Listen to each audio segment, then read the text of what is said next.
La presidencia de Felipe Calderón en México, que abarcó el periodo de 2006 a 2012, estuvo marcada por la intensificación de la lucha contra el narcotráfico y la violencia relacionada, que se convirtió en el centro de su agenda política. Su estrategia de seguridad, que incluyó el despliegue del ejército para combatir a los cárteles de la droga, desencadenó una espiral de violencia que dejó miles de muertos y una profunda crisis de derechos humanos.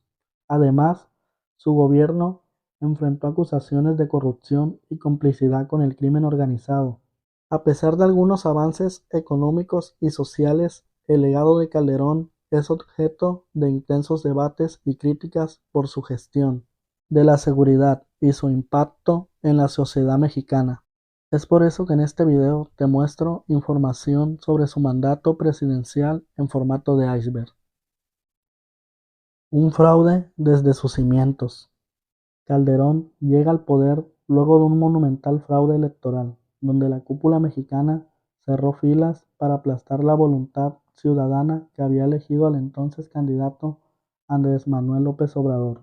En la batalla electoral del 2006, la alteración y falsificación de documentos fueron el pan de cada día. El candidato de la coalición de izquierda, Andrés Manuel López Obrador, denunció irregularidades en el proceso electoral y lideró protestas masivas exigiendo un recuento de votos. Sin embargo, el Tribunal Electoral del Poder Judicial de la Federación declaró al candidato del Partido Acción Nacional PAN, Felipe Calderón, como ganador por un estrecho margen. El tema del fraude electoral en esas elecciones sigue siendo objeto de debate y controversia en México. Para la posteridad quedarán las elecciones del 2006 como las más fraudulentas del México moderno, más aún que las de 1988, que llevaron a la presidencia a otro criminal, el país sumido en un baño de sangre.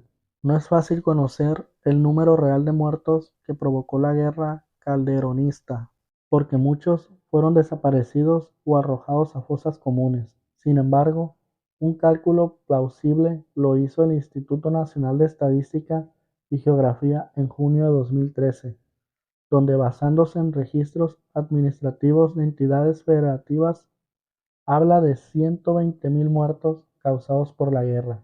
Estos datos toman aún más relevancia si tomamos en cuenta que son el resultado de una política de gobierno. Una de las primeras medidas del sexenio de Calderón fue el operativo de Michoacán en diciembre del 2006, donde se lanza contra los cárteles del narcotráfico, más como una medida intimidatoria para legitimarse que una acción real contra el flagelo de la droga. En 2008 pone en acción, en acuerdo con los Estados Unidos, el Plan Mérida, una copia del Plan Colombia, concebido supuestamente para reforzar las capacidades militares en el combate al narcoterrorismo, una infiltración militar del país del norte disfrazada de combate al crimen, y que dotaba de miles de millones de dólares para la compra de equipo, tecnología y capacitación, muy lejos del caso de Colombia, donde había grupos armados política y militarmente definidos. En México, el fenómeno del narcotráfico está arraigado a la vida diaria de miles de comunidades, por lo que abrir fuego en las calles significó un río de sangre civil. Por si fuera poco, esta masacre estuvo sustentada y alimentada por la corrupción. Desde los primeros momentos del calderonismo comenzó a correr información en torno a que la espectacular batalla contra el narco era falsa, y que más bien se trataba de poner a la Policía Federal a disposición del Cártel de Sinaloa para eliminar a sus enemigos. Las consecuencias de este operativo fue un incremento brutal de la violencia en todo el país, es decir, se hizo del uso de la fuerza un gran negocio, se abandonó la educación, la salud y la economía popular para direccionar la fuerza del Estado a la promoción de la muerte. Miles de millones invertidos en una guerra donde los ganadores fueron el gobierno y el propio narcotráfico. Se conoce por el diario de Vicente Zambada Niebla, publicado por la periodista Anabel Hernández en su libro El Traidor, que el narcotráfico tuvo acuerdos con el gobierno mexicano desde los años 60 y 70, bajo una cierta paz mafiosa. Sin embargo, en los gobiernos panistas, la relación entre gobierno y narcotráfico se estrechó de tal forma que se convirtió en un cogobierno. Los millones de los cárteles fueron para imponer presidentes municipales, jueces de cargo, militares de todos los niveles, gobernadores y por supuesto presidentes. Rey del silencio. Quedará Calderón como un traidor a la sociedad mexicana, no solo porque aplastó la voluntad popular, sino porque ya en el poder se dedicó a gobernar sistemáticamente contra ella. Quedará como quien se vendió en campaña como el presidente del empleo, pero echó a la calle a 43,000 trabajadores del Sindicato Mexicano de Electricistas. Destruyó la seguridad nacional, desmantelando a la Policía Federal y al Ejército Mexicano para facilitar las operaciones del Cártel de Sinaloa. Protegió a los generales coludidos con el narcotráfico y encarceló a aquellos que querían cumplir con su trabajo. Su poder destructivo alcanzó a su propio partido, pues al no quedar un candidato de su predilección, atacó a Josefina Vázquez Mota para que llegara debilitada a la contienda presidencial del 2012 y prefirió devolver el poder al PRI. Además, entregó al Cártel de Sinaloa el aeropuerto de la Ciudad de México y a los Beltrán Leiva el de Toluca, gracias a la intermediación de su aliado Enrique Peña Nieto. El gobierno de Felipe Calderón fue un gobierno donde sistemáticamente se violaron los derechos humanos, se fabricaron culpables y se hicieron montajes, como la captura de Florent Cassette y Edgar Vallarta. Destruyó también a las organizaciones civiles que cuestionaron su guerra contra el narcotráfico y que lo exhibían como un asesino, y auspició a personajes siniestros como Isabel Miranda de Wallace, falsa luchadora social, que jamás se comprobó que su hijo fuera asesinado para lavar las manos del Calderón. No olvidemos que Nestora Salgado, actual senadora y excomandante de las policías comunitarias guerrerenses, declaró que fue torturada por órdenes de Miranda de Wallace. Tanta fue la corrupción en su gobierno que miembros de su propia estructura no estuvieron a salvo del baño de sangre.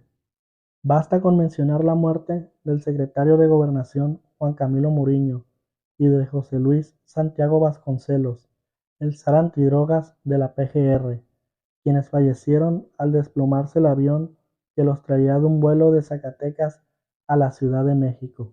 Desde los hechos ocurridos en 2008, nadie creyó la versión del accidente y en cambio, dos tesis tomaron fuerza: un ajuste de cuentas del Mayo Zambada por la traición y captura de su hermano el Rey Zambada, o incluso el propio García Luna se habría deshecho de dos funcionarios incómodos para él, Vasconcelos y Muriño.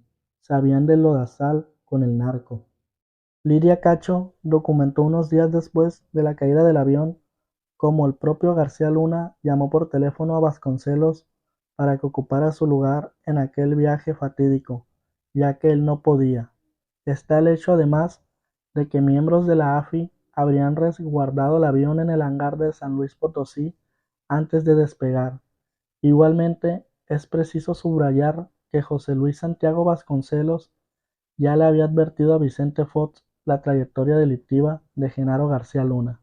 3 años más tarde, otro secretario de Gobernación, Francisco Blake Mora, moría junto con otros 7 funcionarios por el desplome del helicóptero donde viajaban en los límites entre Chalco y la capital mexicana. De nuevo, un sinfín de teorías salieron a la luz. El general Mario Arturo Acosta Chaparro, viejo represor de guerrilleros y aliado del narcotráfico, quien le relató a la periodista Anabel Hernández cómo acudía a reuniones con jefes de los cárteles por indicaciones directas del propio Felipe Calderón, fue asesinado en abril de 2012 porque representaba una pieza clave en una eventual investigación. Periodistas como Ricardo Ravelo han revelado cifras de hasta cuánto ascendía el monto de los sobornos que el gobierno recibía del cártel de Sinaloa. Por ejemplo, la Seido, dirigida por Noé Rodríguez Mandujano y después por Marisela Morales, y la PGR, encabezada entonces por Eduardo Medina Mora, cobraban hasta $500,000 al mes por ofrecer información de los otros cárteles. El propio Rodríguez Mandujano, tras ser liberado luego de permanecer 5 años en prisión, declaró que la supuesta estrategia calderonista contra el crimen organizado había sido un completo engaño. El gobierno de Calderón fue un tétrico recuento de violaciones a los derechos humanos, brutales masacres como las de San Fernando, Tamaulipas y Allende, y muchas otras, como la de los estudiantes del Tecnológico de Monterrey, asesinados por fuerzas federales y que fueron cobardemente tachados como narcotraficantes. Tortura, secuestro, despojo, miseria y, en una palabra, muerte. Tampoco pasaremos por alto que al término del sexenio, el gobierno de Barack Obama premió a Calderón con un diplomado en la Universidad de Harvard para limpiar la sangre derramada a lo largo de su turbio mandato.